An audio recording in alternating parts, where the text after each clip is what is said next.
기자회견이 거짓말인 이유와 증거 2018년 7월 29일 일요일입니다. 좀 시작합니다. 지금 서울시간 일요일 오전 11시 40분입니다. 미국은 아직 토요일 밤 10시 40분을 지나가고 있습니다. 지난 금요일에 백준음이 리버사이드 호텔에서 사람들을 모아놓고 소위 기자회견을 했습니다. 그 내용 뭐 워낙 길기도 하고 워낙 유치하기도 하고 거짓말 투성이어서 보다 말다 했는데, 자, 우리 정충래 선생님께서 그 회견 장면을 일단 본인은 당사자이기 때문에 열심히 보셨습니다. 보셨고 그 내용이 워낙 거짓말이 많아서 무엇이 왜 거짓말인지 그 이유를 설명해 주시고, 또 이게 말로만 하면은 네 말이 옳리 내 말이 옳리 하는 것이 되기 때문에 아주 명백한 에드박트 못하는 그 문서화된 증거를 보여드리면서 그 증거를 제시하는 이유 제시를 하도록 하겠습니다. 안녕하세요, 선생님. 예, 안녕하십니까. 건강 어떠십니까? 예, 괜찮습니다. 혈색이 매일매일 좋아지십니다. 예, 고맙습니다. 예. 자, 일단은 그 여러 가지 말씀해 주시겠지만은 그 초기 단계에서 세 가지 증거를 명시하실 것입니다. 첫 번째는 문현동 땅은 왜 샀나 그 말씀해 주실 거예요. 나의 땅 밑에 아무것도 없다 그러면은 시가의 뭐 3배? 예. 3배를 주고 땅 살 이유가 없는데 그 땅을 왜 산지 이유를 갖다 조목조목 따져보면은 백준의 말이 거짓말인 것을 밝힐 수가 있습니다. 두 번째는 백주름의 그 글이 신문에 연재된 적이 있었는데, 그 뭡니까, 스포츠 소재라는 신문에 무려 71회나 연재물을 실었습니다. 2002년 8월경부터 실기 시작했는데 연재물의 제목은 보물을 쫓는 사람들 하는 제목으로 백준은 본인이 기고한 글이고, 그 글 내용 보면은 일제 어뢰공장의 실체를 확인시켜줍니다. 백준은 좀 약간 좀 전능아인 것 같아요. 본인의 증거를 수없이 만들어 놓고도 거짓말하고 우기는, 이것은 약간 좀 그 IQ가 좀 의심이 됩니다. 세 번째, 탁종수라는 사람이 등장하죠. 그 탁종수가 자필로 쓰고 확인을 한 도굴 확인서를 보여주실 것입니다. 그 외에 수많은 결정적인 증거들을 공개하겠습니다. 온 국민 앞에 백주름의 거짓말을 파헤치겠습니다. 자, 정 선생님. 예. 자, 편하게 말씀해 주십시오. 예, 예. 네. 안녕하십니까. 6월 1일부터서 오늘 7월 28일까지의 사이에 약 20여 차례 금도구를 폭로하는 방송을 내보냈습니다. 이 타키트의 대상은 노무현과 문재인, 도굴단의 두목 백준음이 제의 타깃입니다. 부수적으로 근영의 서경석을 종교 깡패라고 제가 말했습니다. 도굴단을 협박해서 한 달이 끼고 일부를 말아먹었다고 저는 생각하고 있습니다. 그러나 이런 무서운 사실을 폭로하였음에도 아무 반응이 없다는 사실은 금도굴이 진실이기 때문에 항변의 말을 못하고 있다고 봅니다. 사실무근이라면 당장 명예훼손등으로 고소를 하여야 했는데도 불구하고 꿀먹은 봉오리로 등장하지 않는 것은 자신들의 행위가 더욱더 크로즈업 될까 두려웠기 때문이라고 봅니다. 이러던 중에 도굴단의 두목 사이코패스 백준음이 리버사이드 호텔 대연회장에서 반박 기자회견을 했습니다. 자기네들이 도둑놈이 아니라는 것이죠. 얼마나 돈이 많길래 특급 호텔 대연회장입니까? 이것 하나만 봐도 별 볼 일 없던 그들이 돈이 많이 죄여 있다는 상황을 짐작할 수가 있습니다. 백준음의 우편에는 좌편에는 소도둑놈처럼 생긴 저 인상이 아주 소도둑놈 같은 그 김성태라는 인간이 앉아 있고, 또 그 옆에는 용산연합회 강패 해병대 출신의 탁종수, 그 다음에 도굴 2번 두 번째 도굴범 금도굴의 다이버 대장 최상훈 등이 왼쪽 끝에 앉아있죠. 거짓말 향연을 펼쳤습니다. 참으로 간이 배밖에 나온 큰 도둑놈들의 뻔뻔한 모습이 아닐 수 없습니다. 20여 차례의 폭로 방송으로 압박이 오니까 압박 받은 것 같아요. 그래서 다급해지니까 발악을 하는 것 같습니다. 그만큼 위기 의식을 느끼고 있다고 해석합니다. 하기야 대통령을 둘이나 등에 업은 전대미문의 범죄단들이니 말할 나이가 없습니다. 이 세상에 어떤 도둑놈이 기자회견을 하여서 자신들의 금도둑질을 순순히 시인할 일은 만무합니다. 오늘은 이들이 얼마나 교활한 거짓말로 문자를 써서 교은영색 했는지 짚어보겠습니다. 그러니까 이들의 공통된 핵심은 자기네들이 문현동 1219-1번지에 제가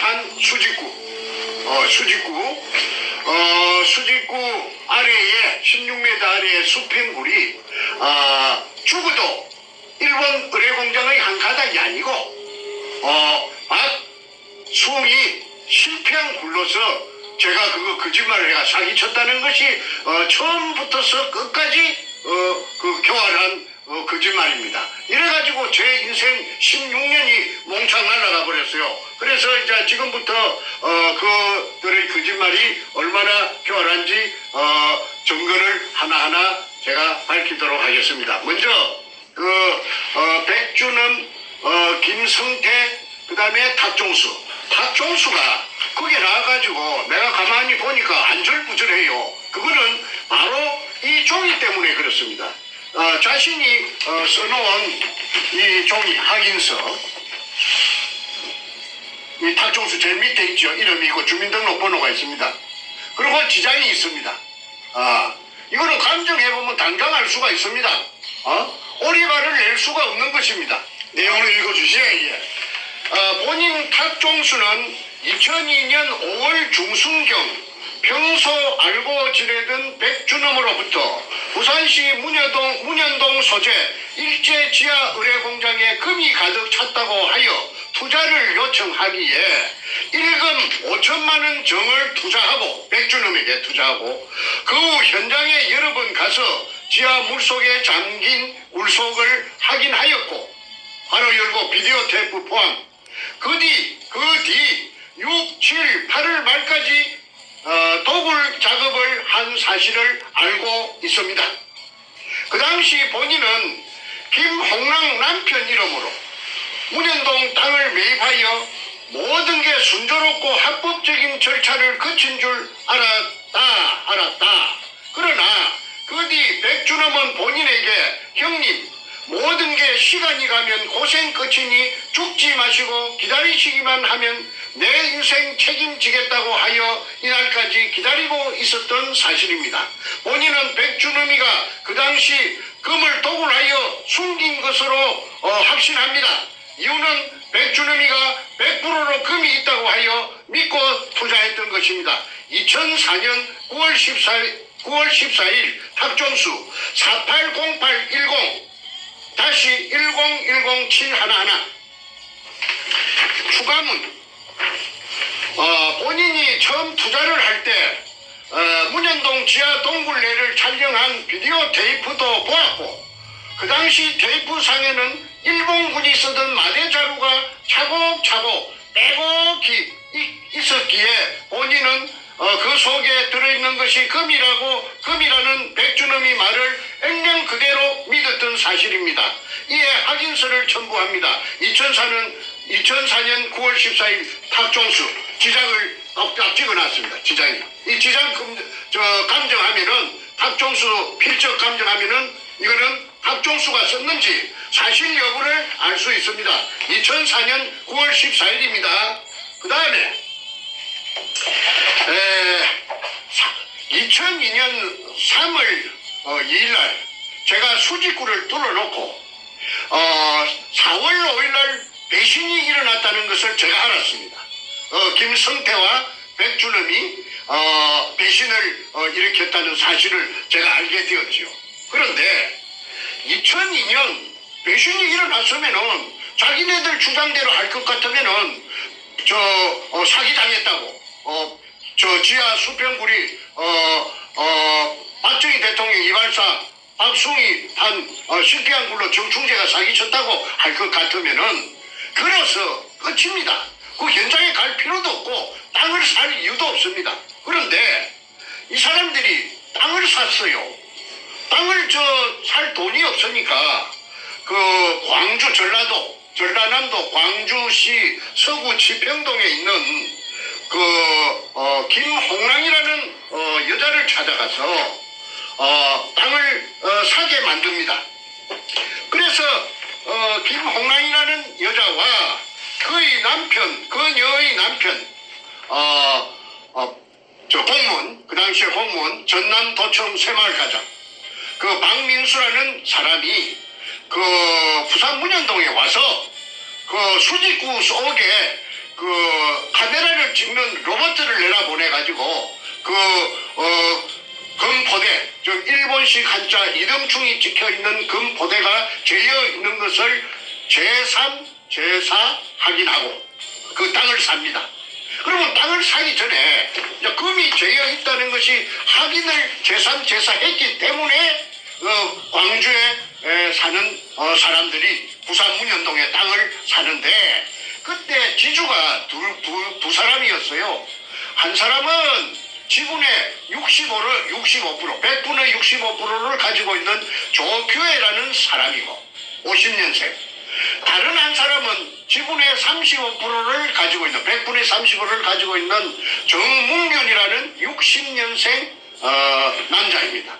이 둘이 연합해가지고 대한항공으로부터 IMF가 오자 이 땅을 불화를 받았던 것입니다. 그때 불화받은 가격이 평당 80만 원씩이라고 합니다. 그런데 김홍랑이 급하게 살라고 하니까 그 땅을 살라고 하니까 평당 80만 원에 산 땅을 불과 몇 달 만에 200만 원씩에 김홍랑에게 팔았는데 한 사람은 정문균이는 100분의 35를 가지고 있는 정문균이는 자기는 안 팔겠다.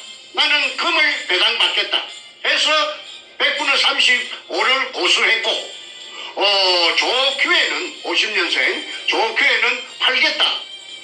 그런데 지분 6.5%는 그렇게 제가 10%를 줬죠. 그 땅을 사용한 대가로서 금이 나오면은 일화를 줬습니다. 그걸 이제 그대로 변하지 않고 정문균이는 3.5%를 그대로 금 지분 3.5%를 고수했고 그 다음에 조규혜는 자기가 가진 땅 비율대로 가진 6.5%를 중에서 5%는 땅을 사가지고 새로 들어온 여자 김홍랑에게 5%는 양도하고 나머지 1%는 자기가 조규혜가 계속 지분을 고수하는 것이 요 도굴단의 금갈라묵은 서류에 나타납니다. 한번 확인해 보겠습니다.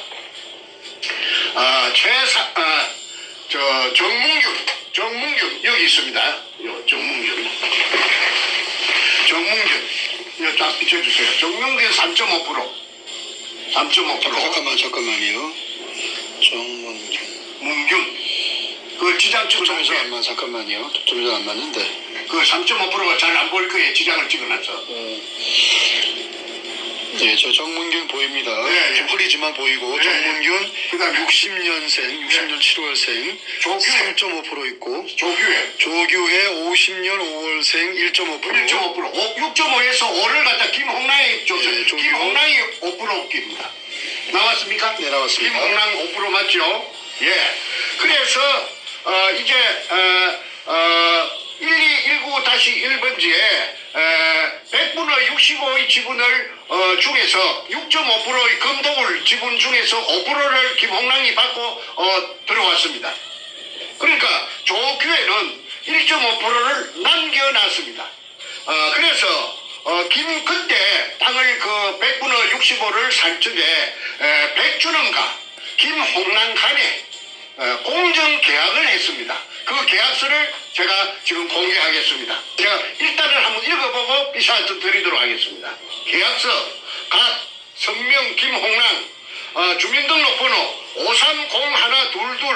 5301222-2929410 주소 광주광역시 서구 지평동 1171-4 금호 쌍용 아파트 208동 1504호 을 백준원 주민등록번호 580-1046711 주소 서울특별시 중구 해연동 1가 147-23 여기가 저 남산 아파트입니다. 해연동 우리가 케이블카 타는 오래된 아파트 제가 있다고 말씀드렸죠. 지금은 이제 물론 좋은데 가서 이사 가서 삐까번쩍 살겠지만은 그때는 요 행편없는데 요 살았던 주소가 있습니다. 남산 아파트 615호 상기 2는 부동산 가로 열고 부산광역시 남구 문현사동 1219-1 및 5필지 등 토지 553평 1827제곱미터에 대한 토지 소유자와 한시 사용권자의 쌍방협약에 대한 계약임 제1조 토지 양도의 권리 토지의 소유자는 김홍랑 이하 갑이라 함이며 이는 백준원 이하 을이라 함의 희망적인 정보에 의해 갑이 판단한 바 그 실질적인 토지의 미래성 및 기타 사항에 있어 가능성을 실사하여 타진하고 매입했으며 이제 금이 있는 걸 알았다 이 말입니다. 의뢰공장이라는 걸 확인했다는 것이죠. 이에 갑은 한시적인 토지의 사용 권리를 오직 을에게만 제공한다. 금독을 하도록 을에게 백준음이에게 금독을 하도록 자기가 산 땅을 제공한다. 제2조 의무 을은 갑의 토지 소유 토지를 매장물 발굴 및 발견 및 발굴 목적 외에 매장물 발견 및 발굴 목적 외에 그러니까 매장물이 목적입니다. 타인에게 임대하거나 기타 행위를 할 수가 없다.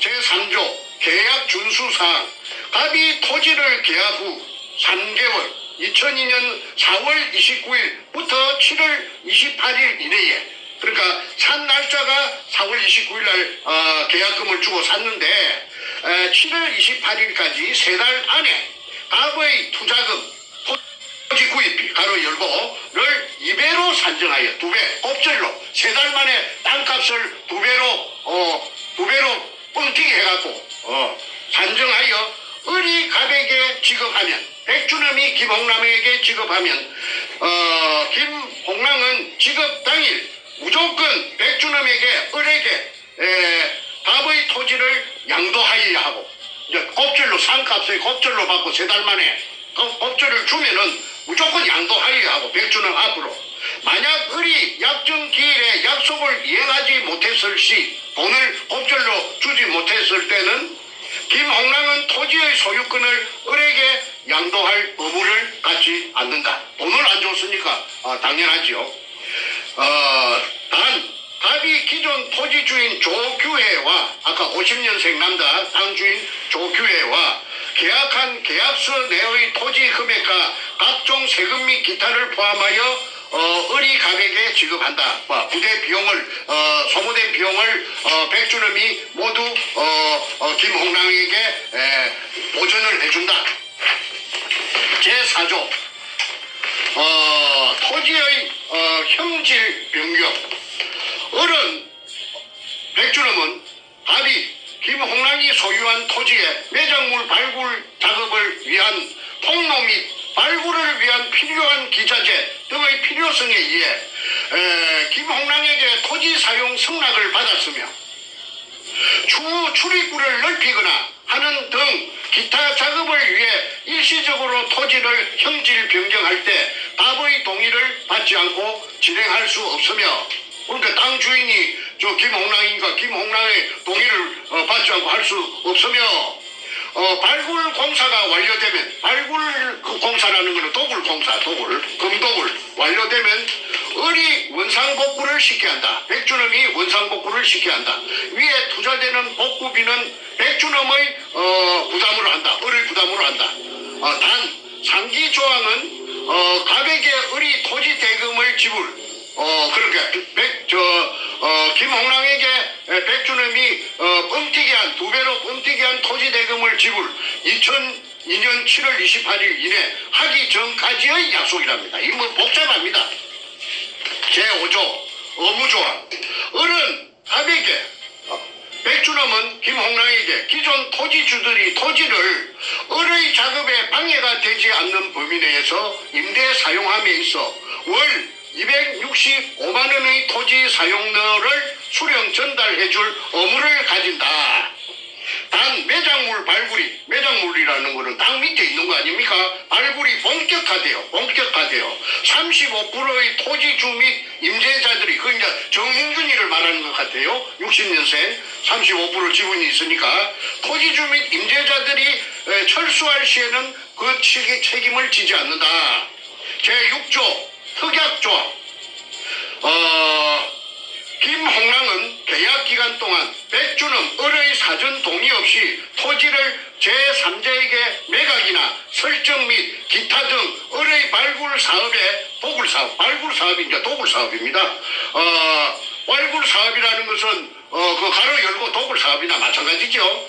지장을 줄 수 있는 행위를 절대 할 수 없다. 그러니까 도굴하는데 그 땅 주인이라고 방해하면은 안 된다.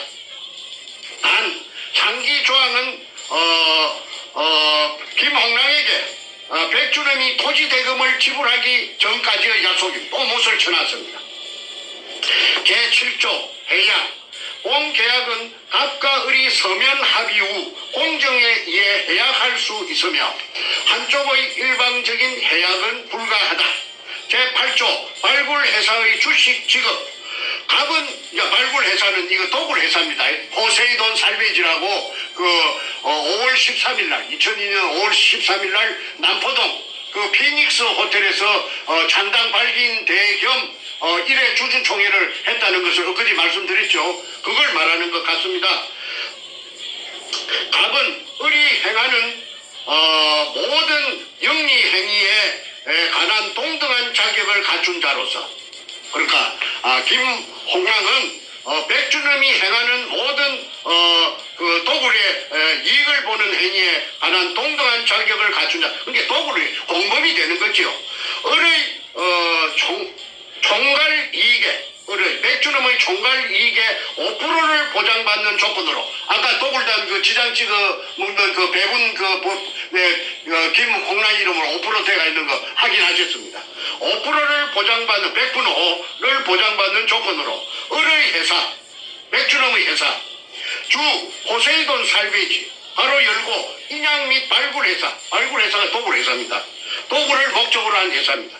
주식 5%를 지급받고 등기 이사로 정식 등재한다. 그러니까 도굴단에 정식으로 가입한다. 제9조 을의 권리행사. 을은, 백준엄은 갑이 김홍랑의 소유 토지를 매매하는 행위를 제외한 모든 권리의 인공동굴의 발견 및 가로 열고 인공동굴의 발굴 및 매장물의 발굴 등, 박순이 실패한 굴이라고 사람을 갖다가 삶아놓고는 주거끼리는 인공동굴의 발견 및 매장물의 발굴 이렇게 가로 열고 못을 쳐놨어요. 총 계약기간 가로 열고 1차 종료는 2003년 12월 31일까지로 한다. 그러니까 금이 얼마나 많아야 다음 해에 2003년도에 발견한 해가 2002년 3월 1일이니까 다음 1년 넘어가갖고 다음 해 연말까지 동안에 도굴 하겠다고 하니까 그 겁이 얼마나 많았는지 상상이 됩니다. 정부 및 제3자 등에게 정부가 나오네요. 상기 권리를 행사할 수 있다. 정부가 나옵니다. 상기 조항은 갑이 을에게 토지 대금을 지불 바로 열고 2002년 7월 28일 따블로 꽃배기로 주기 전까지의 약속임. 제10조 발굴회사 지분 대금 을은 갑과 계약 후 백준엄은 김홍란과 계약 후 열흘 이내에 주 포세이돈 살베이지는 아까 말씀드렸습니다. 남포동 피닉스 호텔에서 5월 13일 날 도굴 회사를 임시 주주 총회를 하고 주주 총회를 했다고 내가 아까 이야기. 그게 이제 도굴 범죄단입니다. 범죄단을 결성했다는 겁니다. 창업하여 회사 지분 5%를 갑에게 지불하여야 한다. 다시 한번 100분의 5를 금도굴의 100분의 5의 지분을 김홍랑에게 준다. 못을 쳐놨네요. 제11조 갑은 을이 발굴함에 있어 김홍랑은 백준엄이 발굴함에 있어 발굴이란 말은 도굴입니다. 추가 투자를 원하지 않는 것으로 한다. 제12조 을의 채무는 백준엄의 채무는 갑에게 어떠한 영향을 미치지 않는다. 제13조 을이 백준엄입니다. 백준엄이 주 포세이돈 살베이지 법인 등록 시 상기 계약 내용을 성계한다. 제14조 분쟁 조정 갑과 을이 계약서에 명시되어 있지 않은 일에 의한 분쟁에 있어 이 계약서에 없는 조항에 분쟁이 일어나면 조정에 대한 협상은 양측의 대표가 사회의 상식적인 수순을 밟아 해결하되 그래도 타결되지 않을 시에는 이 사건에 대한 분쟁의 해결은 서울지방법원으로 이의를 제기하기로 한다. 재판까지도 이제 염두에 뒀습니다. 제15조 마지막입니다. 갑과 을은 이 계약을 확인하기 위해 두 통의 계약서를 작성하여 서명 날인하고 공정을 한다. 2002년 4월 29일 갑 김홍랑 을 백준엄 요 붙여주세요. 밑에 제일 밑에 도장 나오게. 2002년 4월 29일 김홍랑 백준엄 도장 찍혀 있습니다. 그 다음에 여기 이제 제일 표지입니다. 제일 표지입니다. 그게 공정 서류의 그 변호사 사무실에 가서 공정한 서류의 표지입니다. 그 다음에 이것이 이제 맨 마지막 자입니다. 부산광역시 연제구 거제1동 세종빌딩 3사청 법무법인 신성 공정 담당 변호사 강동규. 자, 김홍란과 백준엄이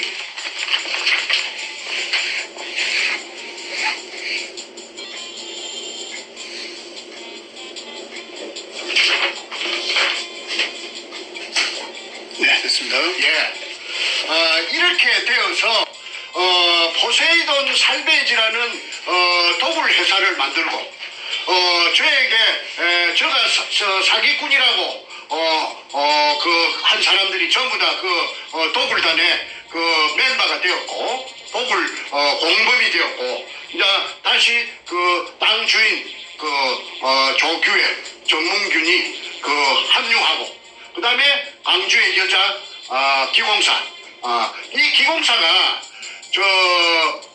청와대에 그 김대중 청와대의 부인인 그 이희호 전속 기공사라고 그런 소문이 다다했습니다.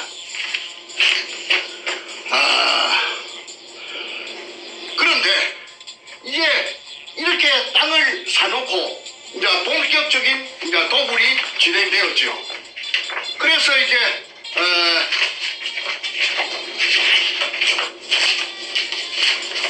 도굴 한 기구 요 좀 찍어주세요.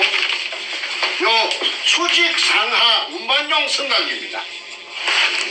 이걸 이제 그 우인치 시설을 해가지고 컨테이너 위에다가 천장에다가 이제 쇠막대를 용접을 해가지고 그게 우인치 시설을 해가지고 전기를 이어가지고 그 방금 그 기구를 가지고 그 금포대를 이동충이라는 금포대를 밤 새벽 3시까지 끄잡아 올린답니다. 그래서 이거는 그 2002년 8월 말경에 현장에 제가 사람을 보내가지고 가니까 이 절벽 밑에 옹벽 밑에 널브러져가 있더랍니다. 벌겋게 녹을 뒤집어 쓰고 널브러져 갖고 있는 것을 찍었습니다. 그 다음에 자 아까 이제 다시 말씀드릴게요. 2002년 4월 5일 날 서울시청 후원에서 제가 배신이 일어난 줄 알았습니다. 그러고 나서 그 사람들하고 저하고는 그 사람들은 도굴단이 되고 저는 쫓기는 신세가 그들로부터 쫓기는 압박받는 신세가 되고 손에 가진 증거는 없고 이제 이거 뭐이가 루비콘 강을 한번 건너가면은 다시는 이제 돌아올 수 없습니다. 만날 수가 없습니다. 그런데 이제 이 땅도 사고 아까 4월 26일 날 땅도 4월 29일 날 땅도 사고 그 다음에 이제 5월 말부터서 제가 본격적으로 도굴이 진행되었다고 했습니다. 그런데 5월 말기에 도굴을 하려고 그러면은 고사를 지냅니다. 그 뭐 자동차 한 대를 사도 그 미신을 믿는 사람들은 새 자동차 앞에 놓고 도로에 가서 재물을 차려놓고 절을 하는 것을 우리가 길을 가다가 몇 번 심심찮게 보고 하는데 이 사람들도 예가 아니라서 그 현장에 돼지 대가리를 제상 위에 차려놓고 수박을 따게 해놓고 경건한 마음에 꿀 앉았는데 저 김성태 그 소도동 놈도 꿀 앉아갖고 아주 무릎을 꿀 앉아서 양손을 무릎에 얹고 그 옆에 검은 양복을 입고 대가리를 푹 받고 있는 놈이 사이코패스 배추놈이고 그 다음에 그들보다 한 줄 뒤에 혼자 앉아있는 여자가 서울 경찰청 차장 김기영이 캄보이하고 내려왔던 청와대 여성 담당 비서관 신필균입니다.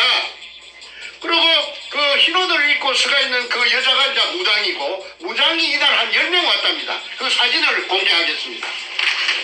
이 책에 이 황금 백합 같은 책에 다 올라 있어요.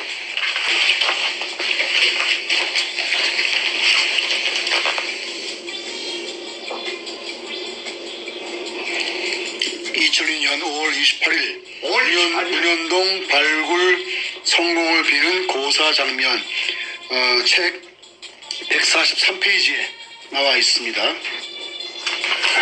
청동 백합작전. 자, 그 다음에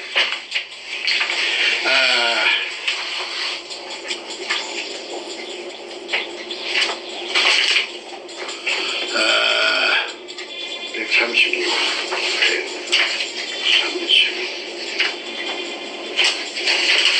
이 구멍을 제가 뚫은 구멍입니다. 이게 직경 60cm로 지하 안반청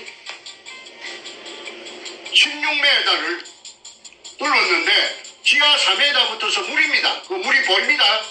규격화된 KS 사다리 철물점에 파는 거 2m짜리 2개를 연결해야 그 수면에 도달합니다. 그래서 4m 밑에 붙어서 물입니다. 12m를 내려가야 그 수평물의 천정이 나옵니다. 네, 사진은 문현동 기습작전 당시의 수직구에서 책 135페이지에 찍혀 있습니다. 황금 백합작전.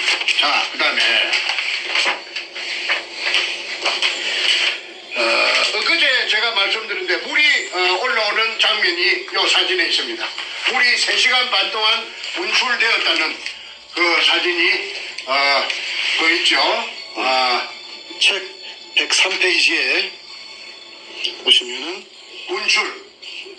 수직굴 분수 분출 광경에서 3시간 반 동안 뿜었습니다. 물이 올라오는 사진이 물 기둥이.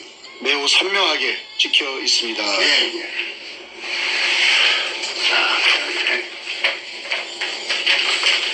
이게 조선 총독부 45년 7월 3일 날 7월 3일 날 45년 7월 3일 날 그 땅이 조선 총독부로 등기 이전돼가 있는 토지대장 외정대 토지대장입니다. 그 제일 왼쪽 하단에 조선 총독부 기차 주세요. 책 27페이지에 있습니다. 조선 총독부 토지대장입니다. 그 위에 아무 별 볼 일 없는 황무지나 다름없는 쓸데없는 땅에 왜 조선 총독부가 다음 달 8월 15일 날 그 폐망할 것인데 7월 그 급박한 시기에 7월 3일 날 부산항의 남쪽 자락 그 별 볼 일 없는 땅에 조선 총독부라고 등기 이전 해놨는가? 제가 거기서 인생 16년을 그 담보 제피 갖고 날라가 버린 겁니다. 그 다음에 요거 좀 비춰주세요. 그 천명의 유골이 있다는 거는 경향신문에 그 기사가 났습니다.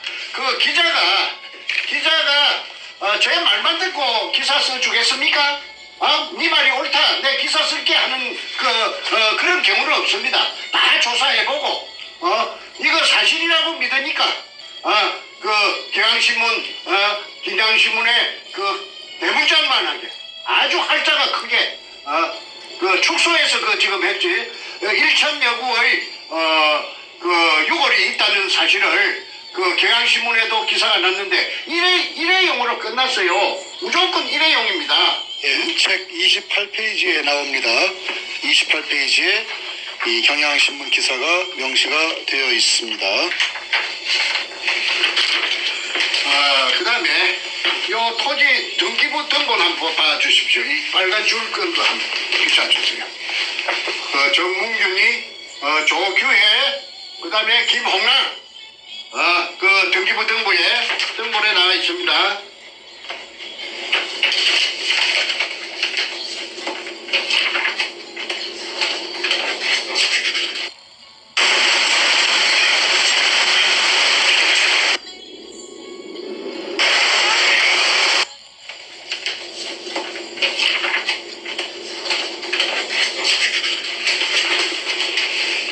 내용 좀 읽어주시죠. 2002년 4월 29일 날 매매가 되어서 소유권 이전 지분이 100분의 65 소유자는 조규혜 50년생입니다. 500517 부산 금정구 부곡동 경남 한신아파트 105동 2103호 이 조규혜가 80만 원의 한진으로부터서 파알로부터서 불화받은 땅을 200만 원에 김홍랑 아까 김홍랑 100분의 5 지분 가진 김홍랑이 있었지요. 이거 좀 비춰주세요. 김홍랑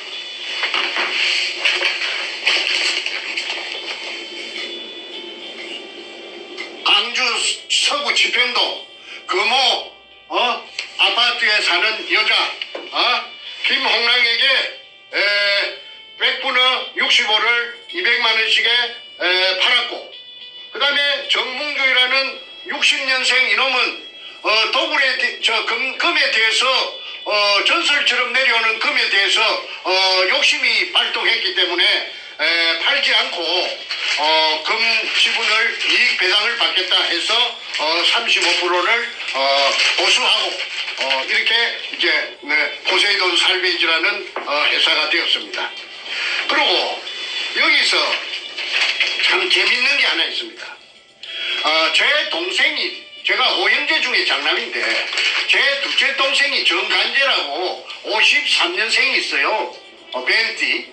그런데 그 정간재가 아무 상관도 없습니다. 그 문현동 땅하고 아무 상관도 없고 금동을하고 아무 상관도 없는 정간재를 끌어들여가지고 정간재를 꼬시기 위해서 지불각서를 써줍니다. 아마 현찰이 없었으니까 앞으로 주겠다는 약속으로서 김성태가 자필로서 써준 지불각서가 저에게 있습니다. 그러니까 이게 정간재에게 맨 밑에 정간재에게 일금 1,000만 원을 일금 1,000만 그런데 김성태도 금융불량자고 정간재도 금융불량자인데 금융불량자 둘이끼리 신용불량자 둘이끼리 1,000만 원을 주겠다고 지불각서를 써줍니다. 제가 읽어드리겠습니다. 지불각서 일금 1천만 원. 위 금액을 주 포세이돈 살베지에 본인 지분이 매각되면 지불할 것을 각서함. 단 회사의 이게 뭐라 쓰나요? 발전과 본인의 업무와 체면에 협조하는 조건인 2002년 5월 24일 김성태조에게 그리고 이제 책에는 가명으로 해야 되기 때문에 김성준으로 되어 있습니다만은 책 138페이지에 나와 있습니다. 자필입니다. 김성태. 자, 그래서 이것이 2002년 5월 24일 날 아무 상관없는 정간제에게 김성태가 무슨 본인 지분이 매각되면 포세이돈 살베지는 그 도굴 회사인데 도굴 회사에 그냥 자기가 돈이 없으니까 지분이 매각되면 지불할 것을 각서한다. 단 회사의 발전과 본인 전무랍니다. 전무. 포세이돈 살베지의 전무의 업무와 체면에 그게 도굴한다고 들고 다니지 말라. 입 다물는 조건으로서 1,000만 원 니한테 줄게. 언제까지 주느냐? 매각되면 지분이 매각되면 내일이라도 준다. 5월 24일 5일 날 배신이 일어났는데 5월 24일 날 내 친동생 내 밑에 포장 밑에 정간제에게 1,000만 원을 준다는 지불각서를 써놓은 것이 무엇을 의미하는지 금이 없는데 이따위 짓을 하겠습니까? 그 교활한 놈이. 그리고 이제 제가 그 무렵에 대한항공으로 달려갔어요. 왜? 대한항공에서 불화를 받았기 때문에. 그 조규의 정문균이가. 그래서 내가 대한항공에 달려가서 내 기억하건대 31명의 그 이사가 있었다는데 IMF가 오면서 전부 다 날아가고 하나 남았는데 그게 노송성이라는 사람입니다.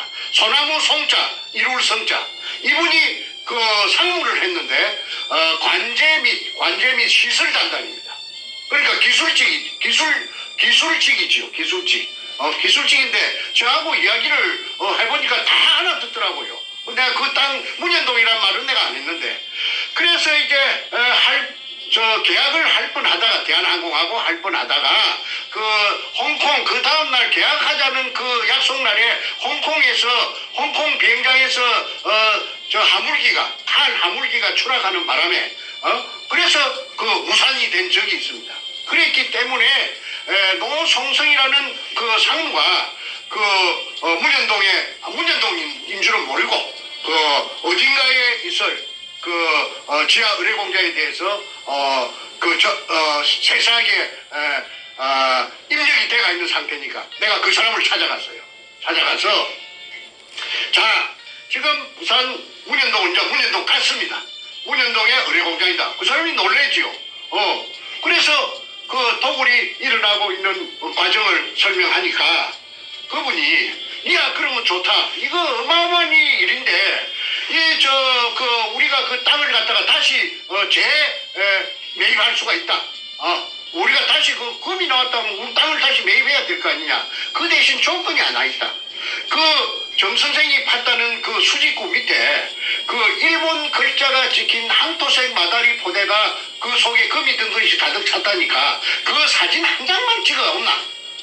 그 한 장만 찍어 오면은 그래야 내가 회장한테 양호 회장한테 보고를 할 때 당신 뭘 믿고 그래요 하면 그 사진을 청내에 부여야 일사천리로 될 거 아니냐. 그래서 이제 제가 알았다 하고는 사진을 이제 찍기로 결심하고 수중 촬영을 전문적으로 하는 회사를 하나 찾아내가지고 경기도 일산에서 그래가지고 1톤짜리 추력에 자체 발전기가 있고 자동 카메라가 다 있는 그 차가 부산으로 현장에서 거창 기업 그 앞에서 12시에 자정에 만나기로 했습니다. 그리고 왔더라고요.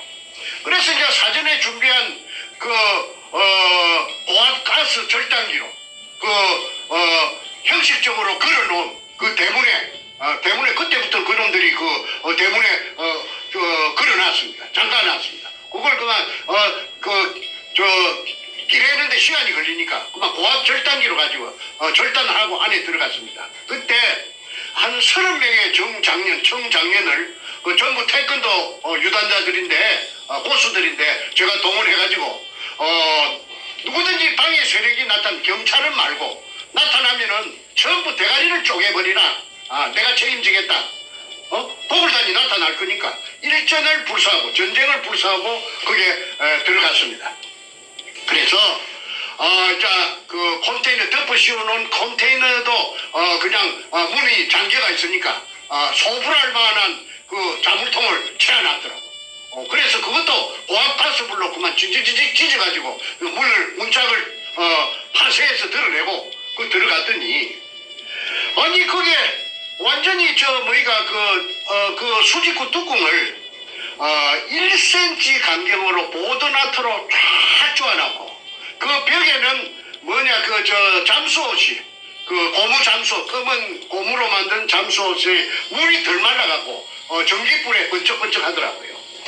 그걸 그 도굴단의 일원으로 거기에 따라갔던 제 동생 정간제가 100분의 1로 받고 따라갔는데 그 같이 갔던 산청에 정재호라는 정간제 친구가 있습니다. 학벌이 시골에서 초등학교 나왔는데 이 사람이 자동차 곤치는 기술자입니다. 근데 이 사람이 정간제하고 친구다 보니까 친구 따라 강남 간다고 그 부산 문현동에 도굴 현장에 같이 따라가서 종사를 한 적이 있습니다. 한 3달, 4달 동안 있었다고 하더라고요. 그래서 이 정재호가 이 도굴단에 폐행당하고 올라와가지고 그래가지고 얘가 희망이 뭐냐 하면은 자기가 어릴 때 꿈이 만화가가 되는 게 꿈이었대요. 그래서 만화를 많이 읽었는데 그림에 재주가 있는가 없는가는 몰라도 걔가 도굴단에 갔다 왔기 때문에 현장에 서너 달 있었기 때문에 그 현장의 상황을 그림으로 그려놓은 것을 제가 보여드리겠습니다. 이 좀 비춰주십시오. 요 네모하는 컨테이너 덮어 씌운 컨테이너 아닙니다.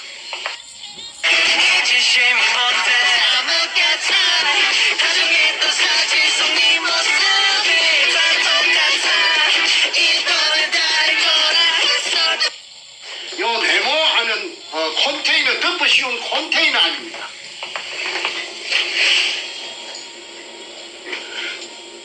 컨테이너 안에 이제 그 위에 보면은 그 고무옷이 세 벌이라는 것은 요겁니다. 잠수복이 3벌, 언제든지 3벌 걸려 있었대요. 그 다음에 이 탁자가 있고, 이 제가 판 구멍은 요 새까만 점 요기 제가 판 구멍입니다. 이 구멍을 덮어놨어요. 그 다음에 이 밧데리도 있고, 공구통도 있고, 식탁 및 의자도 있고, 우인치 시설도 있고, 엘리베이터 발판, 우인치용 스테인리스, 호이스터, 전기 작업선, 에어호스 직경 1.5cm, 기계 발전기, 기계 양수기, 그 다음에 컴프레셔, 그 다음에 양수용 쇠파이프, 길이가 1.5m, 그 다음에 직경이 15cm, 그 다음에 사람은 다이버는 그 좁은 직경 60cm한테 구멍에 내려갈 때는 이렇게 내려갔답니다. 발판만 있고 쇠몽디가 있는 요걸 타고 이렇게 다이버는 오르내리고, 그 다음에 아까 그 검을 갖다가 인양할 때 그 사진 보셨죠? 그 수직 상하 운반용 성강기 이걸로서 검을 도굴하고, 그 다음에 사람이 또 다이버가 올라올 때는 또 그 쇠막대 같은 그 발판만 있는 걸 타고 올라왔다고 정보를 제공해줘서 저는 그 산청에 경상도 지리산 밑에 앉아 있어도 이 도굴단들이 돌아가는 것을 다 알 수가 있었습니다. 자, 그런데 이 어느 날 이제 아까 대한항공 이제 부산지사 대한항공 지사의 책임자하고 그 밑에 또 부주임하고 한 3, 4명이 아까 발전기 내려갔을 적에 왔습니다. 그래서 이제 발전기가 카메라를 이제 돌려가지고 이제 물속에 고압 전기 절단기를 갖고 뚜껑을 보드나트 풀 시간이 없으니까 옆구리를 쭉 찢으니까 그냥 촛농 녹듯이 해서 따까리를 떼내고 그냥 잠수를 해서 이제 물속에 들어갑니다. 물이 얼마나 맑은지 먼지 하나 없었습니다. 그래서 그때 들어가다가 12.58m에서 그러니까 16m 내려가야 되는데 12.58m에서 장애물이 나타났어요. 그 장애물이 나타난 시간이 이 날짜가 2002년 4월 27일이고 장애물이 나타난 시간이 새벽 1시 32분 59초입니다. 요 찍기가 있습니다. 요 시간하고 저 숫자가 찍기가 있죠. 그 책 136페이지에 나와 있습니다. 보면은 수직구속 수심 12.58m에서 정지된 촬영 화면 해가지고 숫자가 있는데 이게 숫자는 이게 020427 나와. 이게 날짜입니까? 내가 불러줄게. 불러주세요. 그게 이제 뭐냐면 설명해 아까 주세요. 네네. 2002년 4월 27일 위에 거는 날짜고 그 밑에 01은 새벽 1시 32분 59초에 12.58m에서 카메라가 삥 장애물 나타나니까 삥 돌아갖고 삐쳐갖고 낸 것이 아까 여기서 말한 직경 15cm 양수용 물로 퍼내는 양수용 셀파이프 서로 그 돌려가 연결해가지고 셀파이프 길이가 1.5m짜리 길이가 요게 세 개가 요게 나타나가지고 그날 촬영이 실패를 했습니다. 그러니까 이등충이라는 그 포대를 찍는 그 카메라도 못 내려오고 그 다음에 밤중에 절단하고 사람도 다이버도 못 내려오게 미리 이 셀파이프 1.5m 길이의 셀파이프 양수용 셀파이프 직경 15cm짜리 세 개를 세 줄로 연결해가지고 이렇게 이 장애물 설치를 해놨습니다. 자, 그 보여주실 때 이 초점을 얼굴에 맞췄기 때문에 카메라가 너무 앞으로 오면 안 보인답니다. 그러니까 그 보여주신 자료를 얼굴 옆에다 보여주시면 좋아요. 이쪽 얼굴 옆으로. 예. 짝다가 여러분 이제 예. 초점이 맞습니다. 예. 네, 좋습니다. 예. 이걸 물속에, 이 깊은 물속에 검도 없는데, 돌만 있는데, 한주 소금 포대에 쓰레기만 있는데, 실패한 굴인데, 박송이 실패한 굴인데, 왜 그 보드 놔들어 가지고, 철판을 해가지고, 더블샷, 집어넣고, 바느질 하듯이 촘촘하게 집어넣고, 그 다음에, 그 잠수복 세 벌이 벽에 걸려가 있는데, 물이 번쩍번쩍하며, 전기에 반사돼가지고 그런 공구가 어지럽게 놓여 있었으며 그 다음에 이 장애물이 물속에 쇠통 세 개가 카메라도 못 들어오고 사람도 잠수부도 못 내려오게 설치가 돼가 있는가. 그래서 이 장애물을 어떻게 끄잡아냈던가 내가 알아보니까 힘이 센 역발상 기계쇠라고 했습니다. 그 백주놈이 옆에 앉아있던 머리 뽀글뽀글한 그 소도동로 그 김성대 그놈이 보디빌딩을 해서 그 덩치도 크고 힘도 셉니다. 그놈이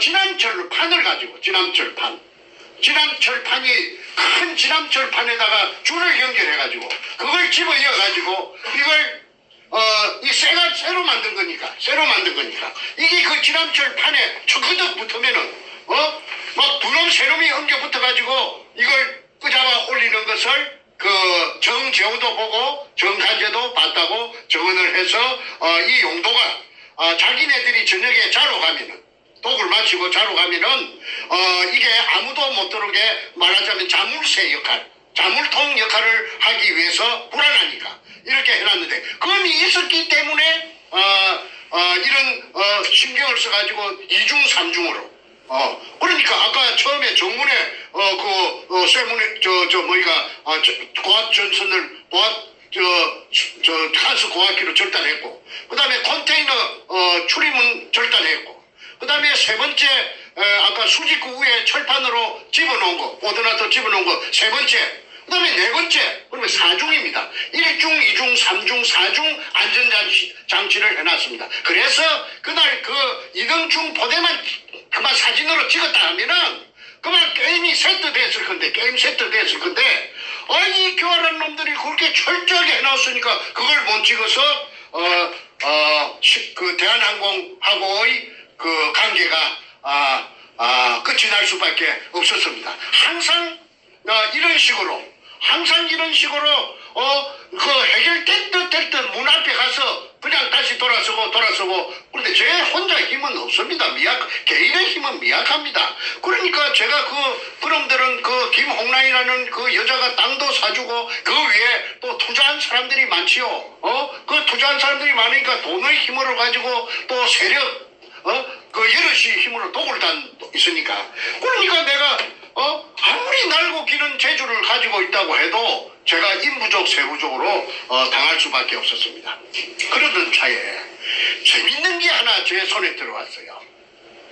이 백준엄이라는 이 사이코패스가 여의도 고등학교 출신이고 대학은 문턱도 못 밟아놓은 놈이라고 했습니다. 그런데 이 자가 어떤 장가를 사방팔방에 헤매다 보니까 아주 오래된 그 잡지를 한 권 구입했어요. 그 잡지가 학언이라는 잡지인데 학언. 그 연세가 한 60 이상 되는 분들은 그 학언이라는 잡지를 갖다가 기억하실 것입니다. 그 학언에 그 고등학교 3학년 때 이 백준엄이라는 이 사이코패스가 그 63 빌딩 63빌딩 63층이란 말인데 그 꼭대기에 올라가면은 밑에는 그 바람을 느끼지 못해도 그 꼭대기에 올라가면은 해오리 바람이 불 때도 있고 돌개 바람이 불 때도 있고 그 바람이 세차답니다. 저는 그거 못 올라가 봤어요. 그런데 이놈이 그 기구를 차고 새 날개 같은 거 이런 걸 지가 만들어 가지고 그 올라가서 뛰어내렸어요.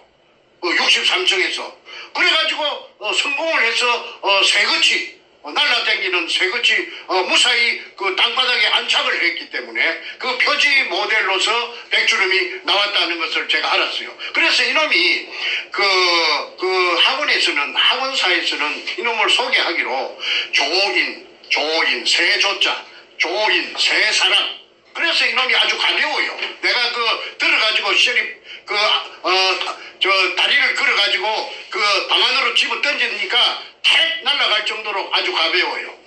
그 뼛속이 그 새처럼 비어있는 그런 인간 같다고 제가 표현하고 싶습니다. 그런데 이렇게 그 63층이나 되는 그 높은 데서 얄궂은 기구를 차고 뛰어내릴 정도 된다면은 이놈의 성품은 뭐냐면은 그 스릴이가 스스펜스를 즐기는 놈입니다. 그래서 항공스포츠연합회 회장을 갖다가 30년 40년 동안 하면서 죽은 노무현하고 같이 동호인으로서 동락했다고 앞전에 말했지 않습니까? 그러니까 스릴과 스스펜스를 즐긴다는 것은 뭘 의미하느냐? 그거는 이 하나의 게임으로 이 도굴이라는 이런 큰 범죄도 게임으로 생각한다는 것이지요. 그러면은 전에 제가 한번 말씀드린 적이 보통 사람 그 뇌하고 틀려가지고 이 뇌에 대뇌에서 뇌하 수체가 어떤 호르몬이 나오는데 그거 즐긴다라는 말은 짜릿짜릿한 그 아슬아슬한 쾌감을 즐긴다는 것입니다. 그러니까 자기는 이 부산 문현동을 게임으로 생각하고 이게 즐겼던 것입니다. 그리고 정충제도 가장 참게 빡세니까 그러니까 정충제를 제압하기 위해서 노무현을 끌어들여가지고 노무현 청와대 당시에 참여정부 청와대를 갖다가 뒷배경으로 삼은 것이 아니고 무엇이겠습니까? 그런데 이자가 미처 도굴이 1차 도굴이 5월 말부터서 2002년 5월 말부터서 6, 7, 8월 말까지 진행되었다고 탁종수가 어제 자기 확인서에서 설명했습니다. 여기서 증명했고 조선민주주의 인민공화국 수령이라고 하는 김정인이라고 하는 놈이 결제 책상에서 무언가 결제를 하고 있고 그 옆에 그가 임명한 인민민주주의 3.0 간첩 총독 문재인과 부동자세로 서 있는 모습입니다.